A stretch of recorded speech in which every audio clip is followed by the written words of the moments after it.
Hello hello সবাইকে। আমি ভাবলাম 2-3 দিন তো ব্লগ ভিডিও শেয়ার করা হয়নি, পাপা সোনাকে নিয়ে একটু ব্যস্ত ছিলাম, সেই জন্য একটু ছোট্ট দেখে মিনি ব্লগ শেয়ার করলাম। মিনি ব্লগ বলা ভুল, এটা হচ্ছে মিনি ভিডিও। আর আজকে সন্ধেবেলা বানাচ্ছিলাম চাউমিন।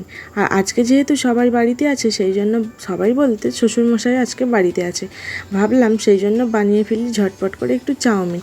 আমারও অ্যাকচুয়ালি খেতে ইচ্ছা করছিল, সেই সুযোগেই বানিয়ে ফেললাম। আর আজকে বানাবো চিকেন চাউমিন। এই হচ্ছে আমি, তোমরা নিশ্চয়ই দেখে চিনতেই পারছো তাই না? এখন ঝটপট করে বানাতে শুরুও করে দিয়েছি। আর ওদিকে পাপা সোনা আছে, সেই জন্য একটু তাড়াহুড়োর মধ্যে ছিলাম। আর বানাচ্ছিলাম চিকেন চাউ। আমার কিন্তু বানানো অনেকটাই কমপ্লিট হয়ে গেছে, এখন এবার খাওয়ার পালা। আর তোমরা আমার চ্যানেলটিকে সাবস্ক্রাইব করে রেখেছো তো? অবশ্যই আমার চ্যানেলটিকে সাবস্ক্রাইব করে নাও নেক্সট ভিডিও দেখার জন্য। আর সামনে মজাদার মজাদার ভিডিও আসতে চলেছে, সামনে ব্লগ ভিডিও অনেক সুন্দর সুন্দর আসবে। চলো আমি ততক্ষণে খেয়ে নিই, আর তোমরা অবশ্যই আমার চ্যানেলটিকে ততক্ষণে সাবস্ক্রাইব করে নাও।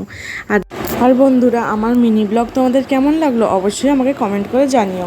কমেন্ট করতে একদম ভুলো না। চলো আমি খেয়ে নিই, আর দেখা হবে নেক্সট ভিডিওতে নতুন ব্লগের সাথে। ততক্ষণে তোমরা খুব খুব ভালো থেকো এবং সুস্থ থেকো।